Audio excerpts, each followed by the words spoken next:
Welcome aboard the ISS.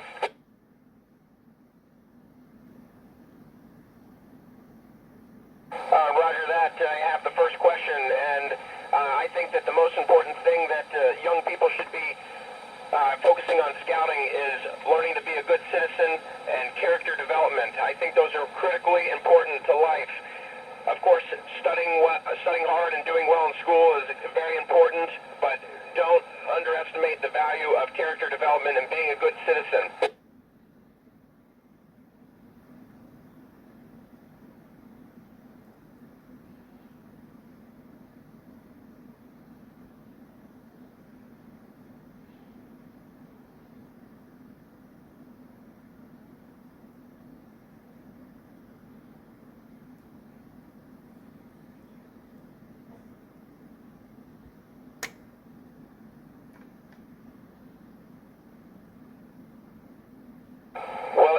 Yes, of course, astronauts love patches as much as scouts. It's one thing that scouts and astronauts very much have in common.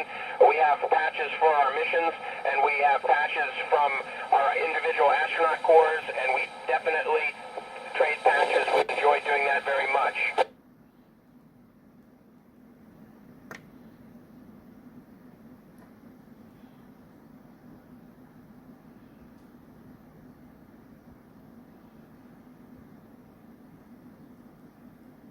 Well, you know, this has only been my first week on board the ISS, but we had a beautiful pass over North Africa earlier today, and as we speak, I'm looking down from the Russian segment of the International Space Station, and I can see Europe. I'm looking down on France. It's all so beautiful. I couldn't pick just one place.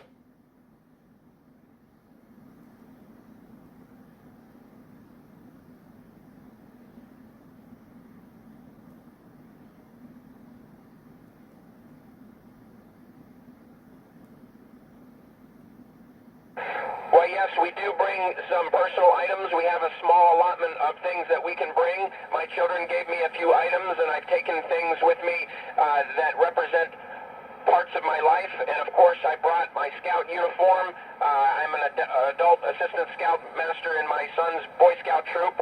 I also brought his Eagle Scout badge with me, and I also brought some memorabilia from the World Scout Jamboree that will fly with me, and I will be giving that back and gladly say that this was in space during Expedition 60. Over.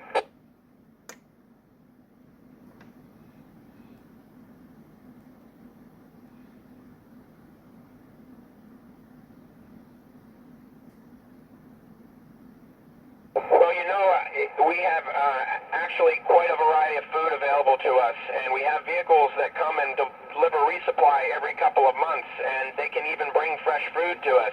So our food supply is so good, it's hard to miss anything, but there are definitely some things like pizza and ice cream that are just a little bit too hard for us to sometimes get on board the International Space Station. Over.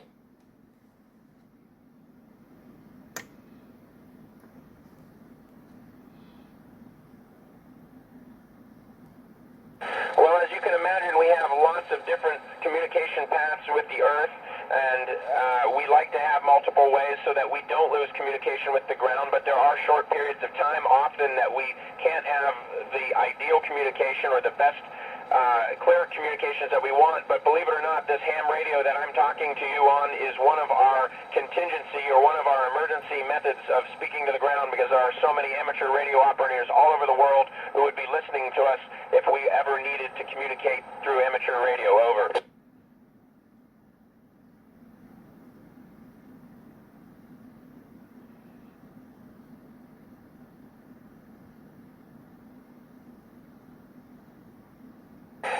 Well, for months, even years before we actually launch and come aboard the International Space Station, we train quite a bit on emergencies and emergency procedures.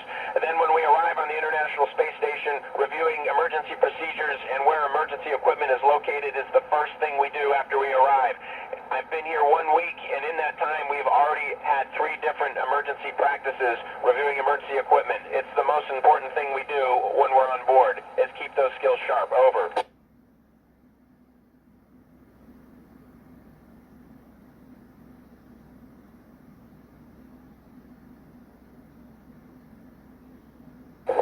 Well, even on Earth, we often don't drink enough water, but in space it's even more important. It's easy for us to dry out, and we really like to drink plenty of water, and we track that so we know exactly how much. We shoot for drinking close to 2.5 liters a day to keep our bodies well hydrated.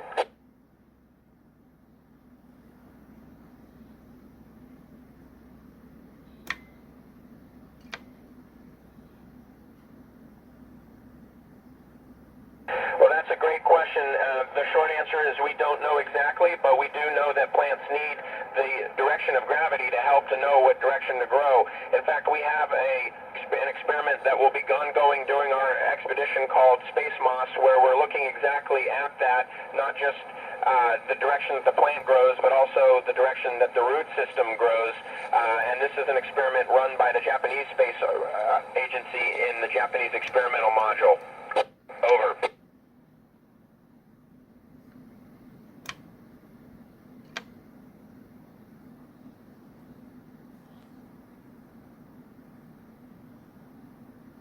That's an interesting question, and one that we are studying actively.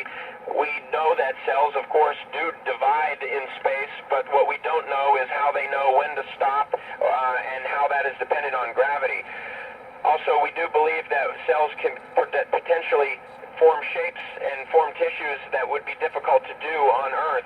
Just today, the SpaceX Dragon vehicle brought us a new payload, a new experiment called the Biofabrication Facility that will look at how cells divide to form tissues in microgravity, in hopes that one day we could produce small organs and tissue plants that we could not do on Earth with gravity, but perhaps could do in microgravity in space and understand it better. Over.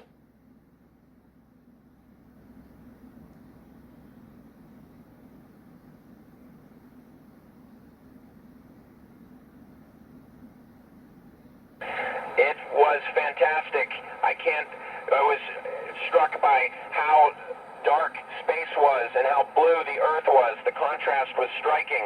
And then how far below the clouds were. I could see the shadow between clouds projecting onto the ocean below, and it was just a tiny little space relative to how high I was above it. And then the first time I saw a sunset and a sunrise, it was magnificent. It was as incredible as any picture I had seen, but it was all around me. And the light coming in the windows filled the room just like through the windows of your own home. It was incredible. Over.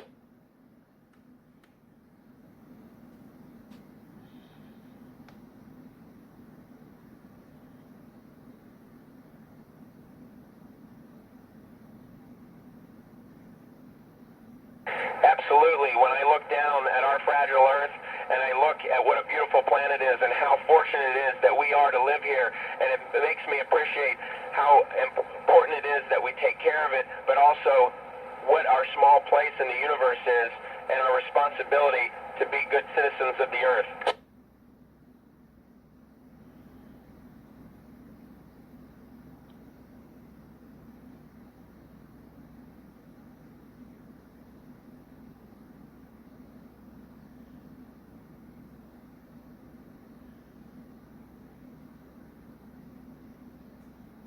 Oscar November 4, India Sierra Sierra. This is Oscar Romeo 4, India Sierra Sierra. How do you read me? Over.